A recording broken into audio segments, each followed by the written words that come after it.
그 창세기 1장부터 11장까지 제목은 창세기 1장과 11장과 신약 성경입니다. 그동안 저희들이 창세기를 11장까지 이제 지난번에 4장부터 11장까지 했죠.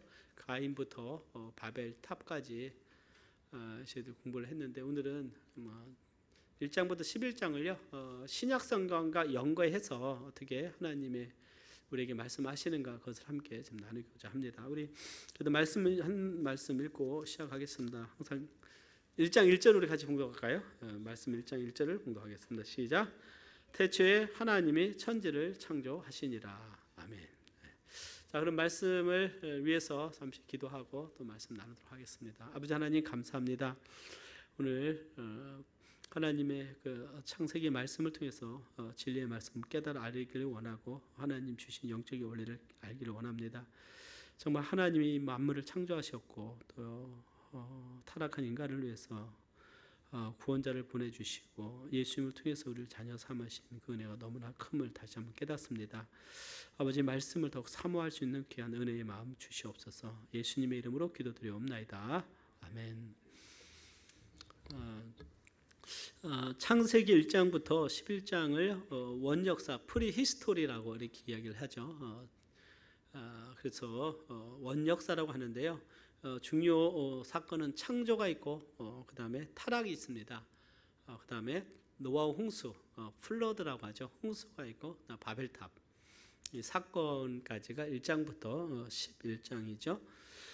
창세기가 굉장히 중요한 것이 모든 것의 기원을 가르치고 있고 어떻게 보면 성경의 그 뿌리죠. 사실 창세기부터 그 신명기까지가 모세의 오경이라고 하는데 성경의 그 기초입니다. 그러니까 집을 짓다 보면 기초를 쌓듯이 그 모든 하나님의 말씀에 바로 기초가 이 신명기 창세기부터 신명기까지고 특별히 창세기 1장과 11장은 모든 것의 그 기원을 가리키고 있기 때문에 우리가 정말 그 말씀을 깊이 묵상하고 깨달으면 굉장한 영적인 통찰력을 얻게 됩니다. 우리가 믿음이라고 하는 것은 참된 믿음은 이 말씀에 기초를 해야 되는데 이 하나님의 이 진리의 말씀을 통해서 내가 어디서로부터 왔고 내가 어떻게 하나님의 그 은혜를 입었는가를 참 아는 것을 통해서 우리의 믿음이 진정한 믿음을 가질 수가 있고 흔들리지 않는 견고한 믿음을 가질 수 있다고 생각이 됩니다. 그래서 오늘은 창세기 1장부터 11장까지 그 어떤 그 원역사와 또 그 말씀 속에 가르쳐주는 신약의 가르침을 조화를 이루면서 영적인 통찰력을 우리가 함께 얻고자 합니다. 첫째는요, 창조와 새 창조입니다. 창조와 새 창조. 하나님께서 온 만물을 창조하셨습니다. 그리고 하나님의 그 창조는 6일간 동안 이루어졌고요. 지난번 우리가 함께 말씀 나눴는데 6일 동안 될 때 이 창조의 그 모습을 보면 셋째는 첫째 날부터 둘째, 셋째 날은 그 형태를 이루죠. 형태를 이루는. 그 다음에 넷째, 다섯째, 여섯째는 그 모습, 형태를 만드시고 채우시는 것이죠. 그래서 첫째 날 하늘과 땅 빛을 만드셨는데 하늘에 해와 달과 별을 넷째 날 만드시고 궁창을 하나님께서 만드셔서 땅 위에 그 궁창 위의 물과 궁창 아래의 물을 하나님께서 나누시는 것을 보게 되죠. 그래서 공중의 새와 바다의 생물을 다섯째 날 만드시고 그 다음에 하나님께서 셋째 날 땅과 식물들을 만드시죠. 땅과 식물들을 땅의 그 물을 이제 육지와 바다로 하나님이 나누시는데 짐승과 사람을 나누신 것이 창조에 기록되어 있습니다. 특별히 하나님께서 그 창조 중에서 으뜸은 사람입니다. 하나님과 피조물이 구분되듯이요, 사람과 또 다른 피조물과는 구분이 되는 것은 하나님께서 우리 사람에게는 하나님의 형상대로 지음을 받은 거예요. 그래서 하나님은 어떻게 해요? 만물을 다스리게 하셨고 노아 홍수 위에는 이 동물까지도 하나님께서 사람에게 뭘로 주셨어요? 먹을 식물로, 양식으로 주셨습니다. 그래서 하나님께서 사람에게 복 주시고 생육하고 번성케 하셨어요. 특별히 하나님이 사람에게는 하나님의 그 영을 불어주셨어요. 생기를 불어넣으셔서 하나님과 영적인 교제를 하게 하시고 예배케 하시는 하나님의 놀라운 섭리가 있는 것들을 보게 됩니다. 그러니까 오늘날 하나님의 그 창조의 질서를 믿지 않는 이제 인본주의 같은 경우는, 지난주에 제가 기사를 보니까 미국에서 뭐 동물 학대하면은 요즘 뭐 감옥도 가고 막 그러잖아요. 근데 어떤 경우가 있었냐면, 그 수족관의 집에 어항에다가 그 물고기를 키우는데 양식을 잘 안 줘서 물고기가 지금 병이 들었나 봐요. 그래서 그 학대조를 해갖고 그 사람이 감옥에 갔어요. 그런데 깜짝 놀랐어요. 야, 이게 굉장한 지금 뭐예요? 이 사람과 어떻게 이 생물을 똑같이 보는 거예요. 똑같이 보는 거예요. 그래서 그러나 이것은 정말 어떤 가치관의 급격한 지금 변화가 있는 것을 우리가 보게 되죠. 그러니까 모든 생물과 사람하고 똑같이 보면 어떻게 해요? 이거 안 되는 거지. 하나님은 사람에게 만물을 다스리도록 하셨다. 땅을 정복하고 모든 생물을 다스리게 하신 것을 보게 됩니다. 그래서 하나님의 큰 은혜를 입은 존재가 바로 우리 사람인 것이죠. 하나님의 은혜를 입었기 때문에 우리에게 큰 책임이 있는데, 그것은 뭐냐? 창세기 2장 15절에 보면 하나님의 에덴 동산에 두시고 다스리며 지키게 하셨다. 그래서 다스리는 걸 뭐라고 했습니까? 히브리어로 아바드. 아바드는 뭐라고 했어요? 예배하는 거. 그 다음에 지키다, 샤마. 그 뭐라고 했어요? 이것은 순종하는 것이다. 그래서 에덴 동산에서 하나님께서 우리에게 주신 본질적인 삶의 이유는 하나님을 예배하고 또 하나님 말씀에 순종하도록 하나님께서 우리에게 사명을 주신 것을 보게 돼요. 그래서 지금까지 주님 오신 날까지 우리의 본질적인 사명은 피조물로서 하나님은 우리의 예배를 받기를 원하시는 거고, 우리는 예배를 드려야 됩니다. 믿으십니까? 하나님의 자녀들과, 즉 가인의 자녀들과 셋의 혈통의 근본적인 차이는 뭐냐면, 가인의 혈통은 하나님을 예배하지 않았지만 셋의 혈통은 의의 후손이고 경건한 믿음의 혈통은 어딜 가든지 하나님을 예배한 거예요. 특별히 지금은 더 우리가 하나님께 예배하는 그 은혜의 삶을 살아가고 있고, 이것이 우리의 복입니다. 우리가 하나님을 예배하는 것이 복이라는 사실이에요. 믿으십니까? 그리고 하나님을 순종하는 것이 복인 것이죠. 그러니까 하나님께 순종하는 것이 이 자체가 복이에요. 우리가 전능하신 하나님, 우리를 지으신 그 하나님을 예배하고 그 말씀을 내가 사랑하고 그 말씀 속에 살아가는 것이 우리의 삶의 진정한 복이고, 그 은혜를 더 사모할 수 있는 우리가 되기를 바랍니다. 특별히 창조를 통해서 이제 신약으로 넘어오면 골로새서는 창조의 목적이 하나님을 위하여 창조되었다 이렇게 말씀하고 있죠. 만물이 그에게 창조되되 이렇게 말씀하고 있어요. 만물이 즉 하나님으로 말미암아 창조되고 만물이 다 그로 말미암고 그를 위하여 창조되었다. 하나님의 영광을 위해서 창조가 되었습니다. 그래서 우리는 하나님의 피조물로서 또 우리도 하나님께 영광을 돌려야 돼요. 자, 그럼 신약에 이르러서 하나님의 창조의 역사가 지금도 있다. 전 신약을 통해서 두 가지의 창조를 봅니다. 하나님의 창조, 하나님의 창조는 이 그 6일간의 창조에 다 마쳤어요. 믿습니까? 근데 신약에 보면 하나님께서 새롭게 창조할 것에 대해서 두 가지를 말씀하셔요. 이건 뭐냐면 고린도후서 5장 17절에 보면 우리 같이 한번 봉독해 볼까요? 시작. 그런즉 누구든지 그리스도 안에 있으면 새로운 피조물이라. 이전 것은 지나갔으니 보라 새 것이 되었도다.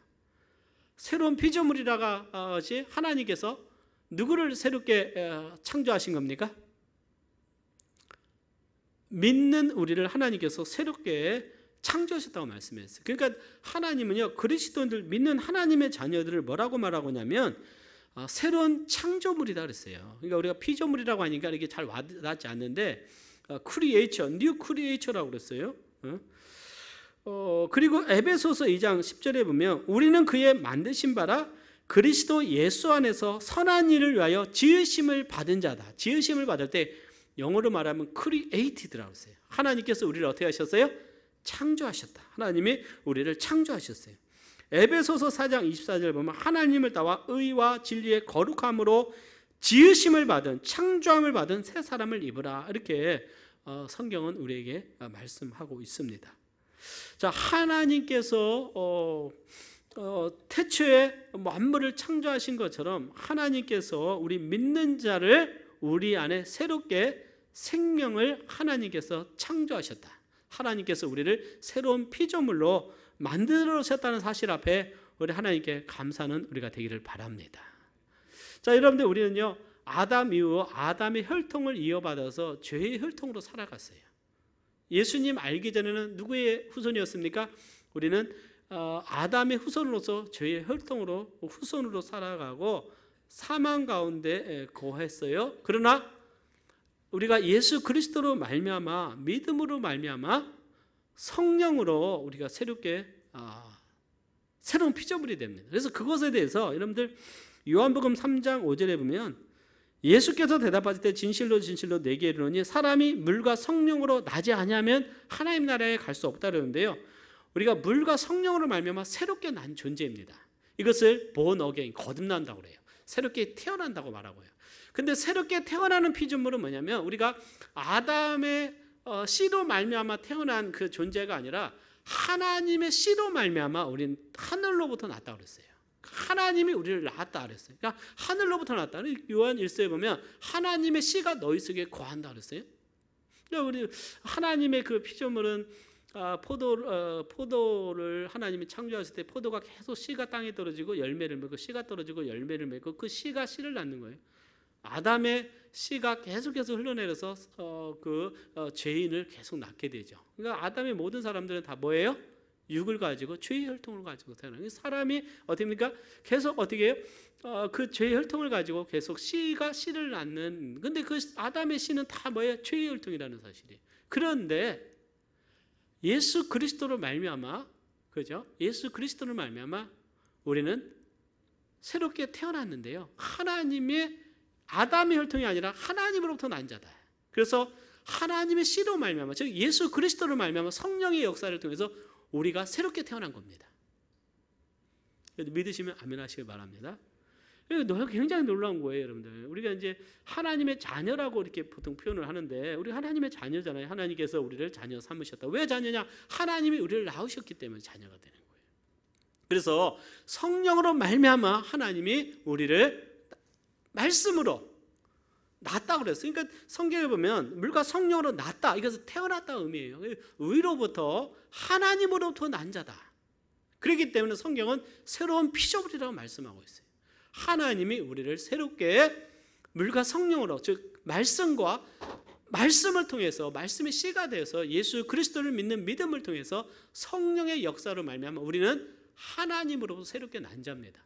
자, 그렇기 때문에 우리는 하나님의 자녀고 우리는 하나님의 가족들이라고 그래요.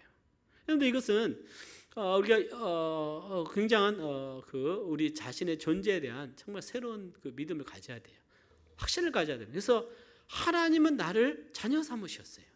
근데 그냥 자녀 심으면 하나님의 모든 말씀에는 정말 그 어떤 공의와 모든 거룩함들이 이루어지는데 하나님의 예수 그리스도의 피로 말미암아 우리 모든 죄를 사하시고 우리를 새로운 피조물로 낳으셨다. 그래서 우리가 생명을 얻는데 그 생명이 하나님으로부터 왔어요. 그래서 우리가 조의 생명, 영생이라고 했잖아요. 이것은 하나님의 생명이라고 했어요.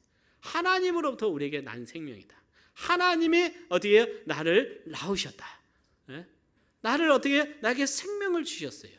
그것이 바로 하나님의 생명이요 영원한 생명입니다. 그래서 우리는 하나님과 함께 천국에서 영원히 살 수 있는 그 생명을 얻게 된 것입니다. 아담의 혈통은요, 아담의 이것은 혈통은 어떻게 죄의 혈통이기 때문에 사망 가운데 거할 수밖에 없어요.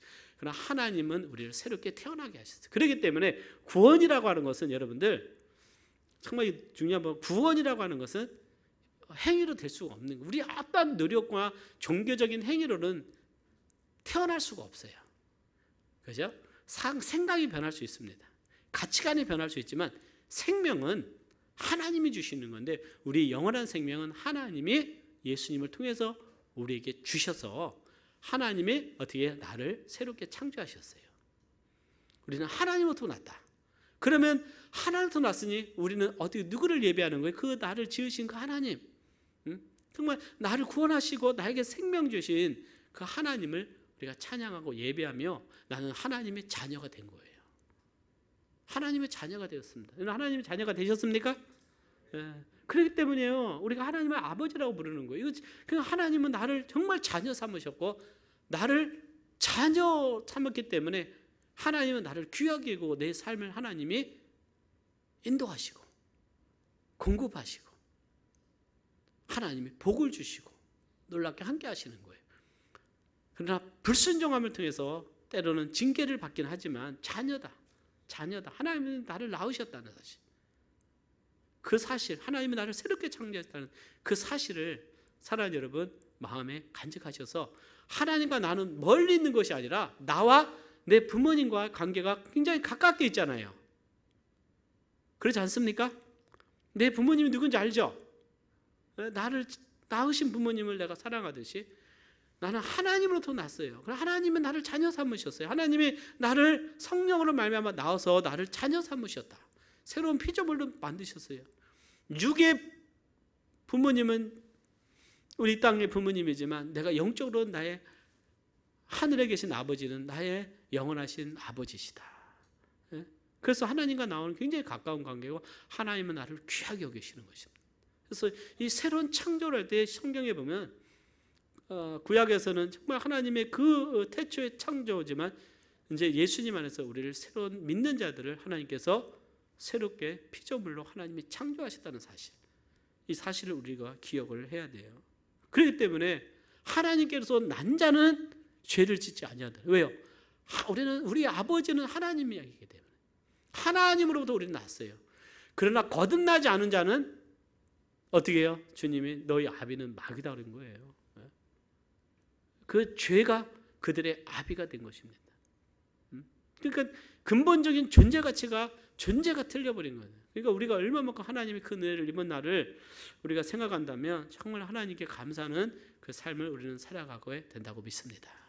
그러니까 우리가 예배하는 것이 당연하고요, 하나님을 사랑하는 것이 당연하고 아버지의 말씀을 사랑하는 것이 당연해요. 왜요? 우리는 이 세상에 속한 자가 아니라 이제 천국에 속한 자예요. 천국에 하나님이 나를 낳으셨어요. 하나님이 나를 낳으셨어요. 그래서 나를 자녀다 하는 말씀하는 거예요. 자녀라고 하는데도 많은 크리스찬들이 아버지, 하나님을 아버지라고 안 믿어요. 지식적으로 믿지만 마음으로는 하나님이 아버지라고 정말 믿는다면 오늘 그렇게 행동할까? 오늘 그렇게 세상에 방어하고 죄를 사랑하고 그렇게 할 수가 없어요. 그렇기 때문에 우리가 하나님 말씀을 정말 잘 배워야 됩니다. 잘 배워요. 하나님 말씀을 깊이 알아가면 알아갈수록 하나님을 향한 믿음과 우리의 존재의 가치가 얼마만큼 귀한 것인가를 더 깊이 깨달아가는 거예요. 우리는 육의 관점에서 보는 것이 아니라 영의 관점으로 보면 하나님은 우리를 새롭게 창조하셨을 믿습니다. 그래서 누구든지 그리스도 안에 있으면 새로운 피조물이라 그러잖아요. 새로운 피조물이라, 새로운 피조물이라. 하나님이 나를 새롭게 창조하신 그 은혜를 우리가 생각해 봐야 됩니다. 두 번째 하나님의 창조는요, 새 예루살렘입니다. 하나님께서 죄로 인해서 에덴 동산 하나님께서 막으시고 못 가게 하셔요. 그러나 하나님의 요한계시록 22장에 보면 새 하늘, 새 땅, 새 예루살렘에 대해서 말씀하시에요. 새 예루살렘은 하나님의 이제 우리의 영원한 처소로 자녀들을 위해서 만드신 겁니다. 하나님이 우리를 영원한 자녀 삼아 주셨잖아요. 이제는 영원한 나라까지 하나님 예비하신 거예요. 그래서 예수님은 우리의 맏아들이 하나님의 맏아들이 되신 거고, 우리는 주님과 함께 하나님의 어떻게 자녀가 됐다는 사실이에요. 그러니까 하나님이 나를 낳았다, 하나님이 나를 정말 낳았다는 사실 앞에 우리는 하나님 앞에 감사해야 됩니다. 그래서요, 중생에 보면 위로부터 난 거예요. 위로부터 리제너레이션, 중생이라고 하네요. 하나님으로부터 났다. 하나님으로부터. 그 하나님이 나를요 새롭게 구원하신 거예요. 생명 주신 것입니다. 그 생명이 하나님의 생명입니다. 그래서 성경에 보면 새 예루살렘은 생명수의 강이 있어요. 에덴 동산에 4개의 강이 에덴에서도 했다 그랬어요. 비소온 강, 기혼 강, 히델 강, 유프라테스 강, 4개입니다.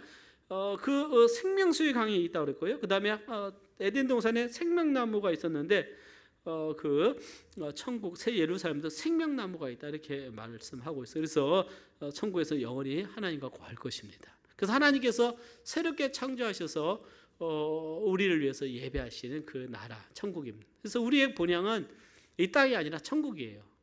그러니까 정말 하나님과 우리는 너무나 가깝습니다. 먼 것이 아니에요. 너무 가까워. 그래서 그냥 이 땅을 이 몸에 그걸 벗어 버린 날 우리는 천국에 가게 되는 거잖아요. 또 주님의 언제 오실지 모르겠지만 정말 주님 때가 많이 가까웠음을 믿고 우리는 우리 아버지를 사모하자. 그것이 우리 말씀을 사모하고 하나님을 사모해야 됩니다. 늘 썩어질 것 세상을 사모하면 안 됩니다. 가인이 이 세상에 그 문명들 만들고요 바벨탑을 쌓고 했지만 다 멸망하잖아. 노아 홍수 때 가인이 쌓은 모든 그 족속들과 모든 문명들은 다 멸망당하잖아요. 방주 안에 있는 자만 살아남거든요. 이 땅에 다 평생 다 쌓아놓은 거 다 멸망하는 거 그냥 다 멸망하는 거예요. 주님 안에 있는 영원한 가치 하나님 말씀만이 영원하고 정말 우리의 영혼이 생명이 영원합니다. 그래서 영원한 것을 사모하고 하나님을 더 사랑하는 우리가 되기를 바랍니다. 아멘. 두 번째는요 우리가 기억할 것이 타락과 구속자.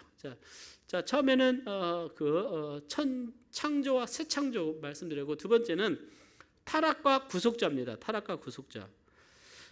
주님께서 하나님께서 아담과 하와에게 선악을 알게 하는 나무의 실과는 먹지 말라. 네가 먹는 날에는 정령 죽으리라 하시니라 이렇게 말씀했어요. 하나님 말씀대로 그 죄를 범했을 때 사망하게 됩니다. 죽게 돼요. 그 사망이 뭐냐? 사망은 영원한 분리입니다. 사망은 영원한 분리예요. 그래서 사람이 몸이 사망하면 영혼과 몸이 영원히 분리가 되는 것입니다. 영원히 분리가 되죠. 죽었던 사람이 다시 살아나는 경우는 하나님이 특별히 하나님이 살리실 때 외에는 성경에 나왔을 때 외에는 불가능합니다. 하나님께서 육체의 사망도 말씀하셨지만 영의 사망은 하나님과 우리의 영적인 분리가 사망이에요. 하나님과 분리입니다. 그래서 하나님을 떠났기 때문에 하나님은 생명이고 사탄은 어둠에 거하는 자예요. 하나님과 분리가 됐기 때문에 그 영혼이 하나님과 분리돼서 사망에 거하는 것입니다. 하나님은 빛 가운데 거하니까 사망이 없어요. 그러니까 사람은 죄 가운데 있기 때문에 사망에 거하는 것입니다. 그죠? 이 죄인이 하나님께 갈 수가 없죠. 그러니까 죄 가운데 있기 때문에 다 영적인 소경이 되어버렸고 죄가 그 사람의 왕이 돼서 이제 죄가 다스리는 그 세상을 살게 되었어요. 그러니까 하나님께 갈 수 있는 길은 사람에게는 불가능합니다. 특별한 하나님의 은혜가 아니고는 우리는 하나님께 갈 수가 없는 거예요. 이미 죄가 어떻게 우리 사람들을 다 영적으로 혼의 영역, 몸의 모든 영역 속에서 다 어떻게 해요? 타락시켜 버렸어요. 하나님과 분리가 됩니다. 하나님과 분리가 돼요. 그러니까 분리가 돼서 영원한 분리니까 사람이 죽고 난 후에 가는 곳이 지옥이 되는 거예요. 왜요? 그것은 사탄이 가는 곳입니다. 사탄을 위해서 예비된 곳에 그 아비를 따라 가는 것이 바로 영원한 진노의 심판이 되는 것이죠. 오늘 잘 아시다시피 사탄은 교만으로 죄를 가져오게 됩니다. 그 다음에 아담의 불순종이 죄가, 그 다음에는 가인으로 하여금은 아벨을 죽이게 만드는 거예요. 그러니까 죄가 한번 죄가 들어오니까 자기 형제 죽이기를 그렇게 어려운 게 아니에요. 이 죄가 그만큼 무서워진 거예요. 자기 형제를 생명을 죽이는 것이 별로 죄책감도 없었던 거예요. 그냥 내 형제를 그냥 죽이는 거예요. 왜? 내가 기분 나쁘니까, 내가 마음 상했어요. 내가 자존심이 상했어요. 즉 치기와 질투가 들어온 거예요. 그러니까는 가인을 그냥 아벨을 죽이는 거예요. 이 죄가 무서운 거예요. 예? 그 다음에 라멕은 또 자기 상처가 났으니까 자기는 또 다른 사람을 죽였다라고 자랑하는데, 그래서 하나님을 떠난 그 세상은 너무 죄가 간영하게 됩니다. 성경에는 한 번 죽는 것은 사람에게 정하신 것이요 그 외에는 심판이 따랐어요. 그래서 이 몸의 사망은 영혼과 몸이 분리가 되지만 영원한 심판은 영혼이 지옥에 떨어지는 것입니다. 그래서 요한계시록에 보면 사망과 음부도 불못에 던지우니 이것은 둘째 사망 곧 불못이라. 누구든지 생명책에 기록되지 못한 자는 불못에 던지우더라. 이렇게 성경은 말씀하고 있습니다. 하나님 보시기에 죄에 빠진 자는 영원한 사망의 길로 가게 되는 것이죠. 그런데 이것이 얼마나 정말 안타까운 일이냐 하는 것이죠. 그래서 이 죄인이 이 사망의 길로 가는 것은 그냥 정해진 길인 거예요. 정해진 길입니다. 그러니까 죄인이 내가 죄를 졌으면 죄의 벌을 받고 감옥에 가는 것처럼 하나님 앞에서 그냥 사망의 길 가는 거예요. 죄인이 하나님 앞에 왜 나를 지옥에 보냅니까? 왜 내가 사망에 갑니까? 라고 말할 수 없는 거예요. 즉 우리가 사망에 이르렀을 때 왜 하나님 내가 죽어야 됩니까? 라고 하나님께 말할 수 없잖아요. 그건 내가 받아들여야 되는 거잖아요. 왜요? 이것은 하나님 운명인 거죠. 죄인이 가는 길이 사망은 운명인 것입니다. 약간의 시간적인 차이는 있지만 누구에게나 이것은 열려 있는 거예요. 때로는 사고로 때로는 여러 가지 상황 속에서 우리가 죽음을 맞이할 때 왜 내가 죽어야 됩니까? 뭐 그런 말을 할 수가 없는 것이죠. 받아들일 수밖에 없는 거예요. 왜요? 우리 피조물이고 죄인이기 때문에. 나중에 하나님 앞에 섰을 때 지옥에 떨어질 때 왜 내가 지옥에 가야 됩니까? 말을 할 수가 없는 것은 정해진 것이라는 사실이. 그러나 하나님께서는 정말 우리를 사랑하시기 때문에 우리를 사랑하시기 때문에 하나님이 우리에게 보내주시겠다고 약속하고 있는 여자의 후손이에요.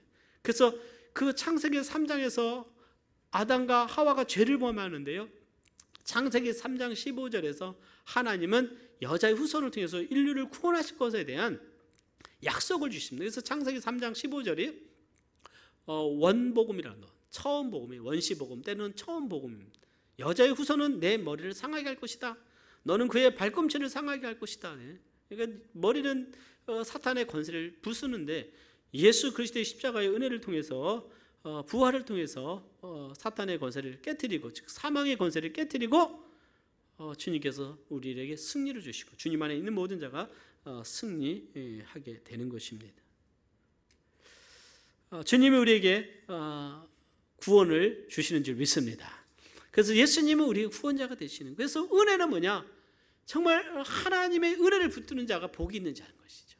우리 모두는 저주와 아래에 있는 자예요. 죄 안에 있는 자. 하나님의 죄는요 우리에게 저주를 가져오잖아요. 근데 예수님을 통해서 우리는 예수님을 붙듦을 통해서 구원을 받고 복을 누립니다. 그래서 하나님께서 가죽옷을 통해서 정말 구원을 보여주셨어요. 피 흘릴 어린 양, 하나님의 어린 양. 그래서 우리의 죄를 가리워줄, 씻어줄 그 메시아에 대한 약속을 이 가죽옷을 통해서 더 표로 보여주십니다. 그래서 성경은 말하기를 내 말을 듣고 또 나 보내신 이를 믿는 자는 영생을 얻었고 심판에 이르지 아니하느니 사망에서 생명으로 옮겼느니라. 자, 사망입니다. 즉 하나님을 떠난 것이 사망이에요. 그래서 사망은 진노의 길이고 저주의 길이고 심판의 길입니다. 멸망한 형벌의 길인데 사망에서 생명으로 옮겼어요. 이 생명은 하나님의 생명으로 살아가는 거예요. 하나님의 생명을 얻는 것입니다. 그렇기 때문에 하나님께 속한 자는 하나님께 계신 천국으로 가게 되는 것이죠. 아멘. 그래서 사망에서 생명으로 옮길까 말까가 아니라 옮겼다. 그러니까 구원이라고 하는 것은 다시 태어나야 구원을 받는 거예요. 그 태어나는 것은 씨가 있어야, 씨가 예수 그리스도입니다. 복음의 말씀이에요. 성령으로 믿음으로 거듭나게 하는 것입니다. 그래서 예수님 외에는 구원받을 길이 없습니다. 구원받을 길이 없는, 이것이 바로 참된 복음인 것입니다.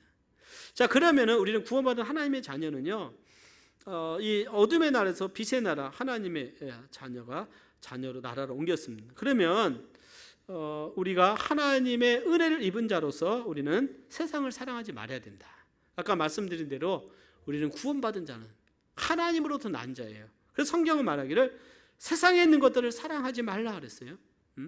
그러니까 세상이 유혹할 때 육신의 정욕과 안목의 정욕과 이생의 자랑을 통해서, 정욕을 통해서 교만으로 우리를 유혹을 해서 하나님을 떠나게 만듭니다. 그래서 요한일서 3장 12절에 보니까 가인같이 하지 말라. 저는 악한 자에게 속하여 그 아우를 죽였으니. 그러니까 가인은 누구에게 속했어요? 악한 자에게 속해요. 왜요? 죄의 권세에 있었기 때문에. 그는 아벨과 같이 다시 정말 하나님의 뜻대로 제사를 드림을 통해서 믿음으로 구원을 받아야 돼요. 믿음으로 구원을 받아야 되는데 가인은 거부합니다. 그리고 거부하고 회개치 아니하고 자신의 길을 가는 거. 오늘날 보세요. 사람들이 내가 왜 하나님을 믿어야 돼? 내가 왜 예수님을 믿어야 돼? 하나님을 거부하고 가는 거예요. 그래서 악한 자에게 속하기를 기뻐하는 것입니다. 이 세상 자체가 이 어둠의 삶이고 어둠의 이 길에서 살아가고 있다는 사실이에요. 그런데 안타까운 것은 믿음의 자녀들이 이 악한 자에게 속한 자의 풍습을 배우고 가치를 배우면서 그것이 마치 성공인 것처럼 생각하는 자체가 굉장히 잘못된 것이다. 여러분들, 우리는 하나님의 말씀대로 살아가는 것이 복입니다. 하나님 안에 있으면요, 하나님 우리가 자녀로 삼으셨으니 하나님께서 우리의 삶을 인도하시고 하나님께서 보살펴 주시고 우리에게 은혜의 길로 인도하시는 줄 믿습니다. 요한일서 3장 9절은요, 하나님께로서 난 자마다 죄를 짓지 아니하나니 이는 하나님의 씨가 그의 속에 거하며 저도 범죄치 못하는 것은 하나님께로서 났습니다. 우리는 하나님께로서 났다. 우리가 어디서 났습니까?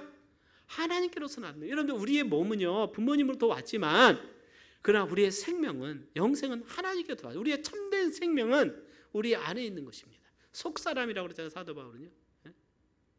그렇기 때문에 하나님이 우리 안에 새롭게 창조하신 생명에 있어서 우리를 하나님으로부터 나서 하나님의 씨가 그 안에 있어서 정말 하나님을 사랑하고 성장할 때 영적으로 성숙하고 성장하게 하는 그 영적인 삶으로 우리를 인도하시는 거예요.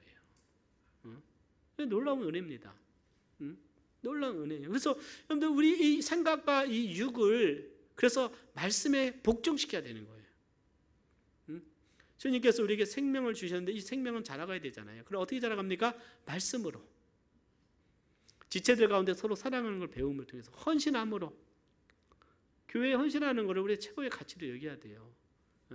근데 약간 뭐 시간 조금 더 하면 요즘은 막 그냥 가능하면 세상에 더 많은 시간을 보내고 싶은 거예요. 그러나 우리는 가능하면 교회의 시간을 많이 보내야 됩니다.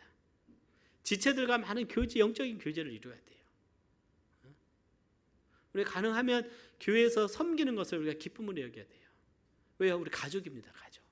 우리 하나님으로부터 났다네.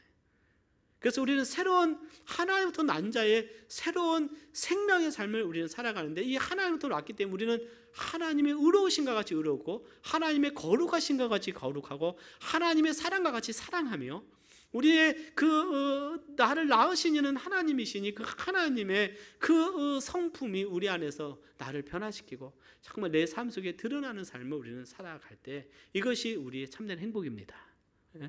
이 죄라고 하는 것은요, 가인의 길이잖아요. 요즘 우리 사회가 요즘 계속 탑 뉴스가 다 죄에 대한 뉴스예요.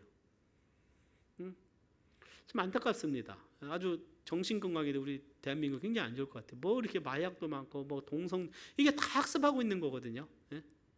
청소년들이나 학생들한테 다 죄의 소식입니다. 죄의 소식. 뭐 그러지 않습니까? 다 요즘 뭐 이렇게 마약이 많은지. 세상은 원래 그 어두움이 너무 많아요. 성적으로 부도덕하고 타락하고 이런 것들이 이 세상에 너무나 지금 관영하고 있는 거예요. 오늘 나온 것이 뭐 몰몬교가 커피도 안 하고 술도 안 하는데 마약을 했을까봐 했는데 아직 동성애까지 뭐 밝혀지니까, 그러니까 리제너레이션, 새 생명이 없으니까. 오늘 그 율법이거든요. 몰몬은요. 겉으로는 유대인처럼 뭐 율법적인 거죠. 율법적인 거. 속에는 생명이 없는 거예요. 그렇기 때문에 회처럼 묻은 것 같은 것입니다. 그러나 우리는 우리 안에 예수님의 생명이 있고 하나님의 생명이 있고 위로부터 났기 때문에 그것은 본질은 생명이기 때문에 우리 안에서 기쁨이 넘치고 사랑이 넘치고 은혜가 넘쳐서 예수님 한 분만으로 만족한 그 삶을 우리는 살아갈 수 있는 것입니다. 하나님 말씀에 그 한 분만으로 살아갈 수 있는 거예요. 우리 이런 가치들을 우리 삶 속에 우리는 실천해 나가야 됩니다. 어느 순간부터 세상에 마음 뺏기다 보니까 내가 돈을 더 벌어야 복 받은 것 같고, 내가 뭔가 더 높이 올라가야 뭔가 성공한 것 같고, 이 세상적인 가치를, 가인의 가치를 두지 말아야 돼. 그냥 세세혈통 보면 하나님을 예배했더라, 하나님과 동행하였더라, 이것이 그들의 가치였다는 거예요. 세 번째는요, 홍수와 마지막 시대입니다. 홍수와 마지막 시대. 자, 세 번째 창세기 6장에서는 이제 가인 이후에 그 노아 나오죠. 홍수 시대가 나옵니다. 죄가 간영했어요.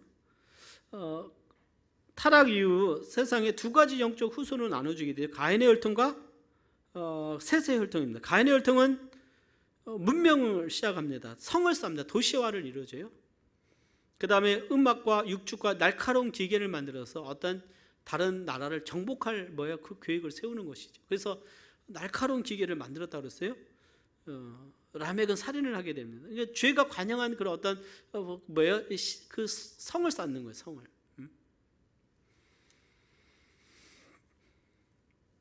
셋의 혈통은 하나님을 부르며 예배합니다. 하나님 말씀에 순종하게 돼요.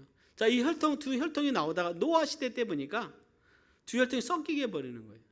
하나님의 아들들이 사람의 딸들과 결혼하면서 혈통이 섞이게 될 때 하나님의 거룩이 구별되지가 않았다. 그러니까 하나님의 그 영광을 드러내야 되는데 노아 외에는 다 어디예요? 세상의 죄에 휩쓸려 살았다.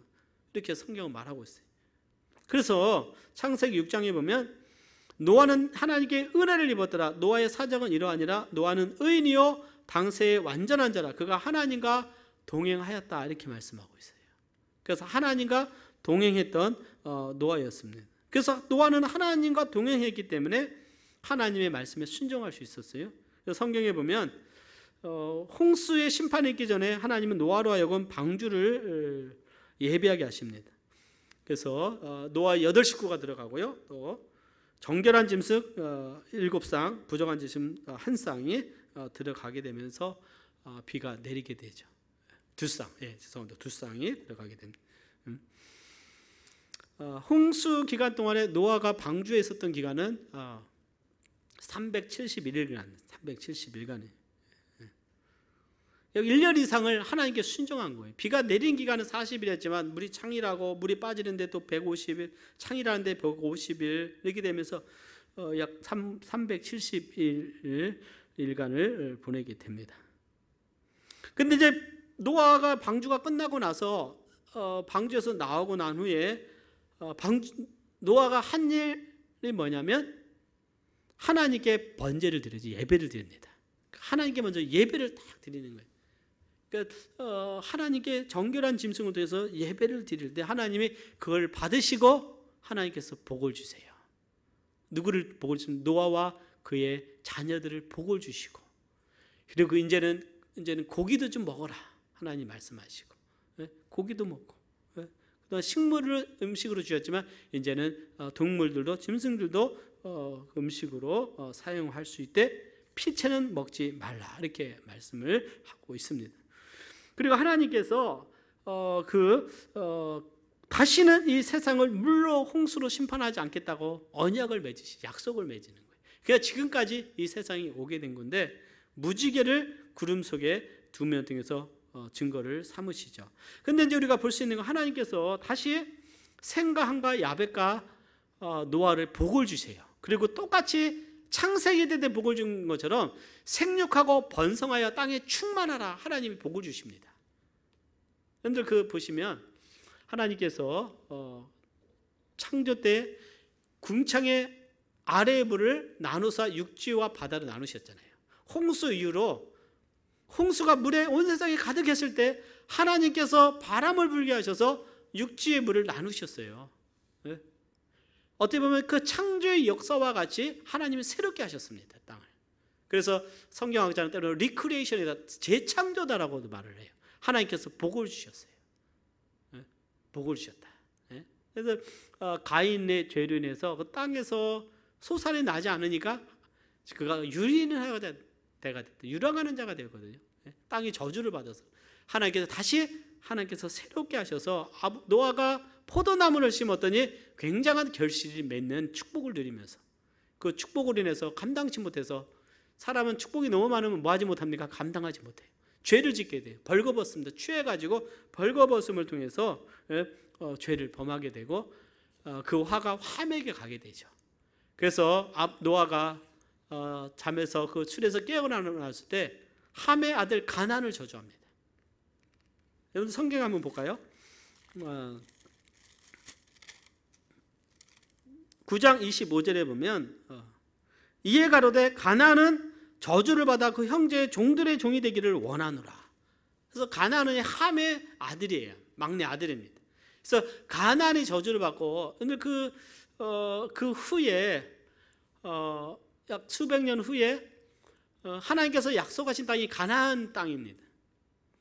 그래서 가나안이 누구의 종이 됩니까? 여호수아와 이스라엘 백성들이 가나안 땅을 정복할 때 가나안 사람들이 누구의 종이 되냐면 이 이스라엘 민족의 종이 되고, 그 다음에 이 약속의 성취가 다윗을 통해서 성취가 돼서 그 모든 가나안 땅이 정복이 되는 것이죠. 그래서 소돔과 고모라가 이 가나안 땅에 있었는데 하나님이 그 죄를 심판합니다. 그래서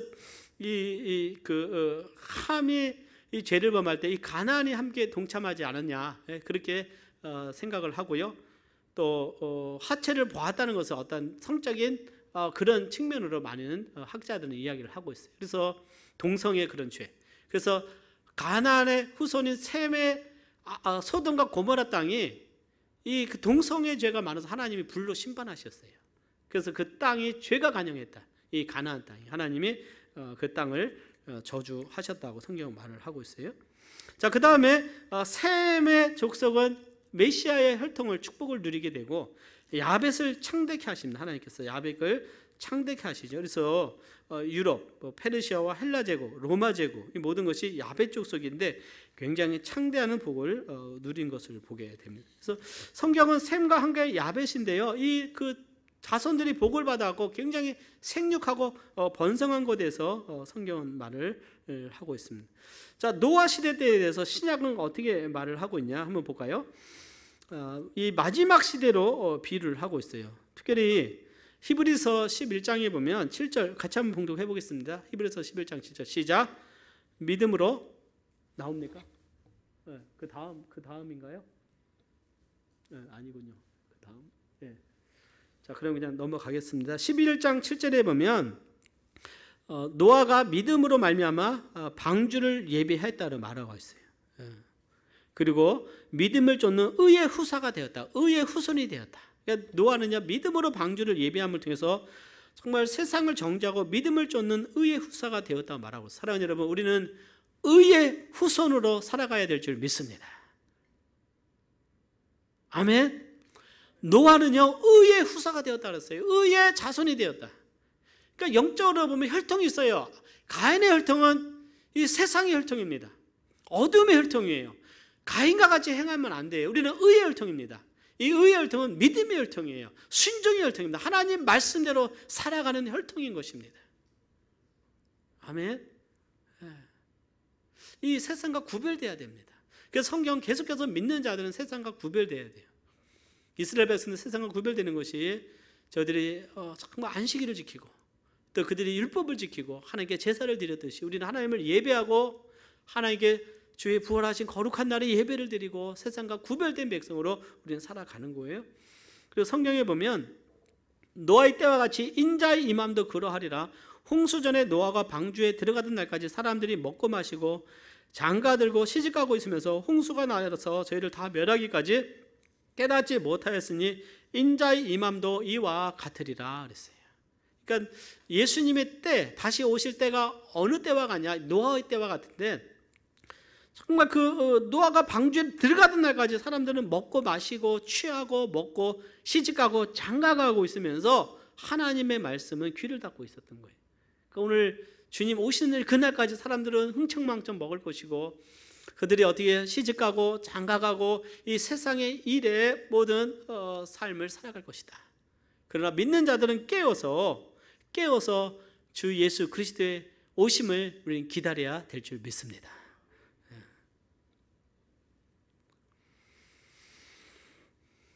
노아는요, 베드로 후서 2장 5절에 보면 의를 전파했다고 그랬어요.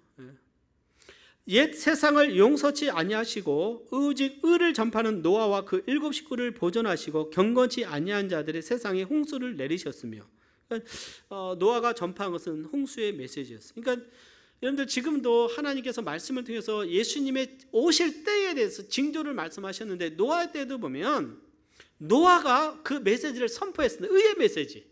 자, 앞으로 하나님이 세상을 홍수로 멸하실 거니까 방주를 예배해야 된다 메시지를 선포한 거예요. 성경은 의를 전파했다고 그랬어요.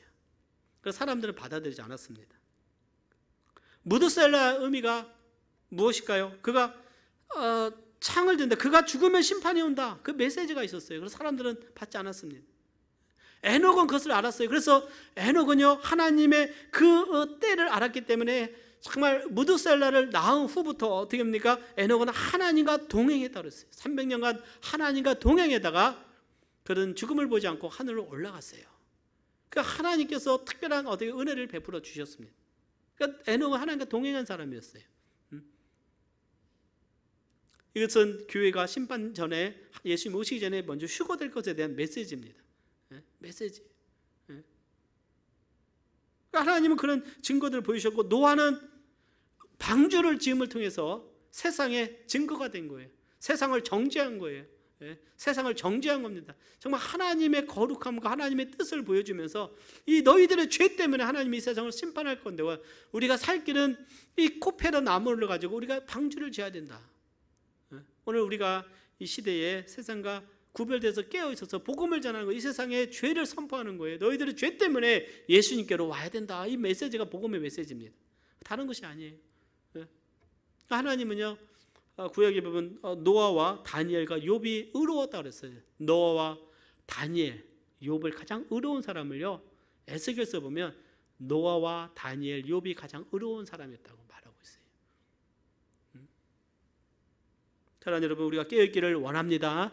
그래서 노아 시대의 메시지는요, 이 시대의 메시지다. 우리가 받아들여야 될 메시지.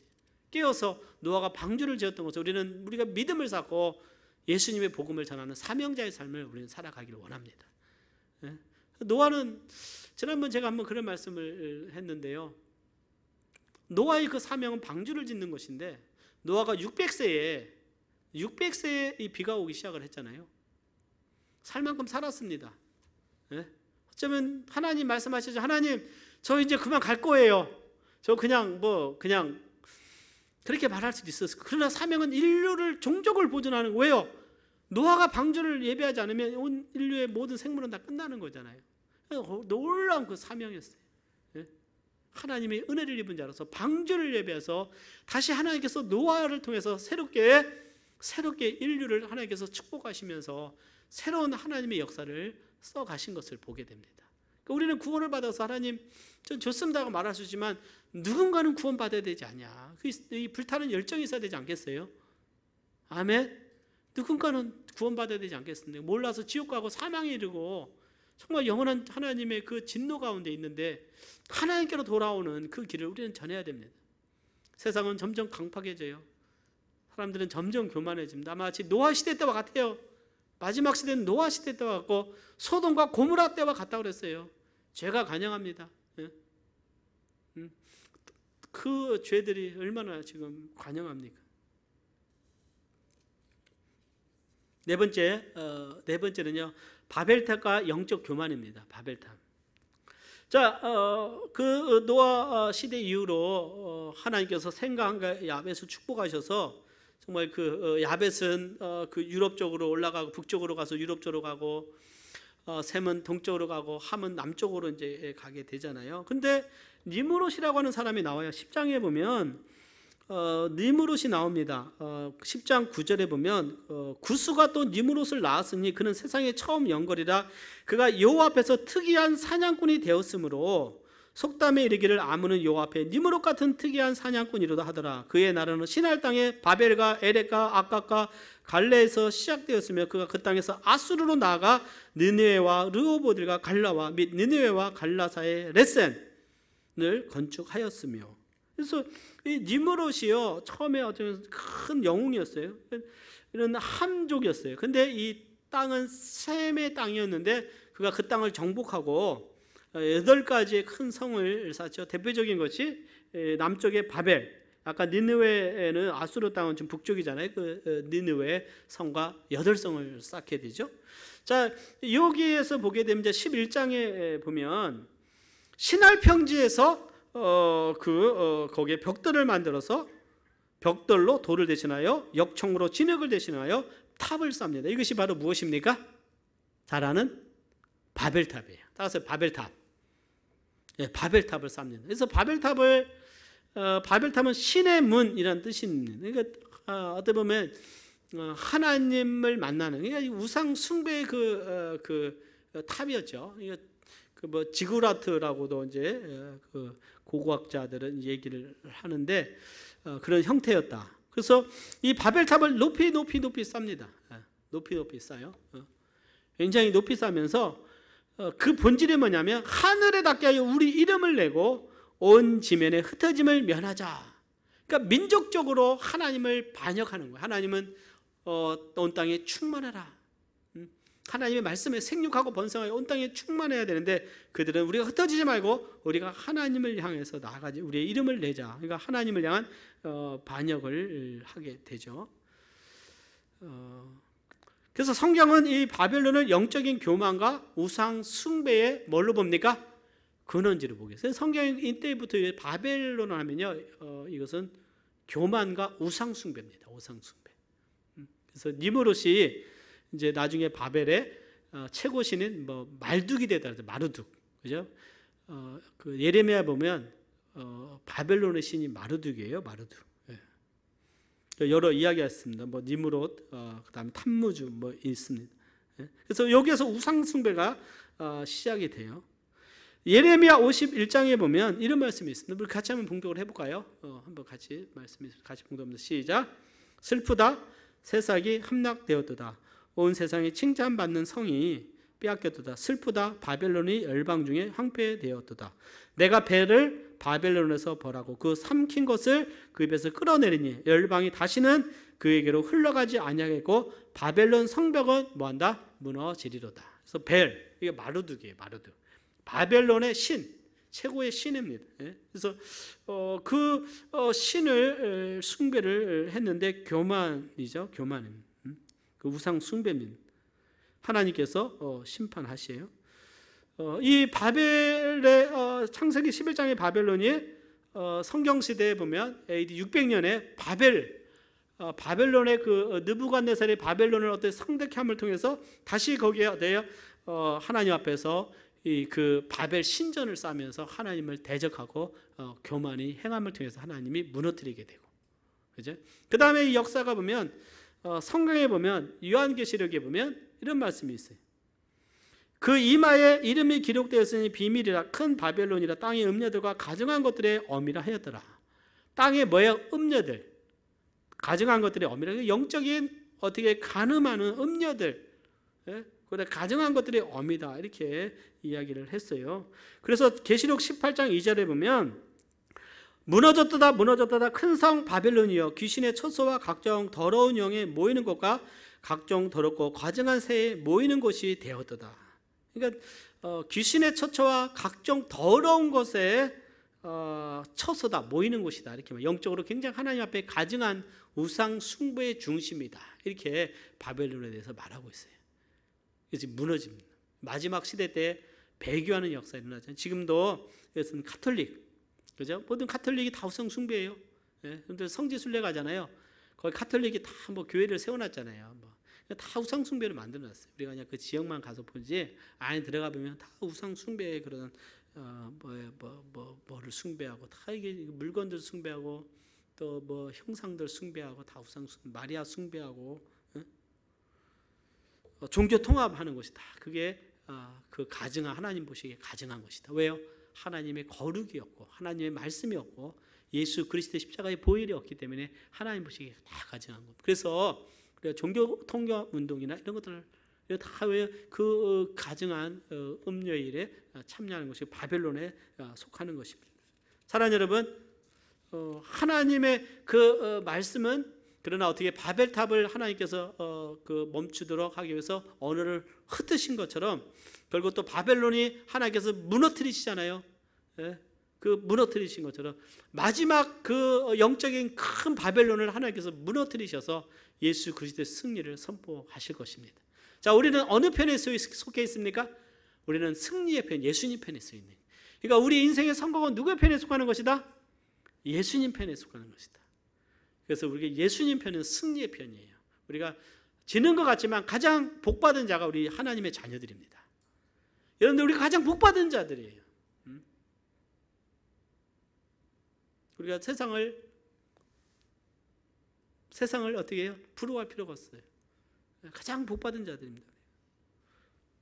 자, 창세기 1장부터 17장까지 이제 그 결론적으로 말하면 죄로 시작을 통해서 죄가 딱 나눠지게 돼요. 가인의 혈통, 이것은 그 어둠의 혈통입니다. 셋의 혈통, 이것은 예수 그리스도로 말미암아 약속의 그 여자의 후손 오실 예수님을 통해서 다시 구원받아서 하나님의 그 백성으로서 믿음의 혈통입니다. 중간은 어느 혈통이냐? 이것도 아니고 저것도 중간이면 이것은 어둠에 속한 거예요. 하나님은 빛은 어둠과 합할 수 없는 거예요. 회색지대는 없어요. 영적으로 보면. 그래서 우리는 정말 그 셋과 에노스의 혈통이 나오잖아요. 여러분들 바벨탑이 끝나고요. 창세기 11장 10절부터 아브람까지 또 이 셋의 혈통이 쭉쭉쭉 나오는 메시아 혈통이 나오는 거예요. 이 후손의 이름들이요 다 나옵니다. 마태복음에서 아브람부터 예수님까지 다 나와요. 참 놀라워요. 그 한 사람 한 사람들의 이름들은 메시아의 후손의 혈통들이에요. 그 혈통을 통해서 예수님이 나신 혈통입니다. 믿음의 혈통. 하나님은 우리를 낳으셨습니다. 그래서 우리를 하나님께서 거룩하게 하시고 우리에게 복을 주셔서 우리에게 놀라운 하나님의 축복과 함께 하시니 우리는 어느 편에 서야 되는가? 사랑하는 여러분, 정말 이 땅에서 힘들고 어려운 많은 일이 있다 할지라도 우리가 세상과 타협하지 않고 믿음의 길을 걸어가시는 저와 여러분 되시기를 바랍니다. 어둠을 밝히는 빛이 되도록 합시다. 복음을 비치는 예수 그리스도의 복음의 빛을 비치는 사명자가 되기를 원하고 하나님의 복이요 생육하고 번성하는 거예요. 제가 이번에 보니까 큰빛교회 가서 제가 도전을 받았어요. 생육하고 많이 번성하더라고요. 네? 1부 예배도 한 80명 100명, 2부 예배도 거의 꽉 차는데 학생들도 굉장히 많고 오케스트라가 쫙 그 예배 시간에 쫙 오케스트라 찬양하고 예배 끝나고 나니까 목장 모임 제자 훈련 막 하면서 막 시끌벅글하고 청년들의 60-70명이 모여서 막 또 예배 드리고 생육하고 번성하는 것이 복입니다. 생육하고 번성하는 것이 복이다. 그래서 사랑하는 여러분, 우리는 생육하고 번성해야 될 줄 믿습니다. 그래서 이 꿈을 가졌으면 좋겠어요. 이거 하나님의 복은 생육하고 번성해야 돼요. 그 대신 어떻게 해요? 정말 그리스도의 씨를 가지고 복음을 가지고 하나님의 사람들로 우리가 생육하고 번성하는 꿈을 꾸면서 정말 하나님의 자녀들을 많이 우리가 배출할 수 있는 우리가 되기를 바랍니다. 함께 기도하겠습니다.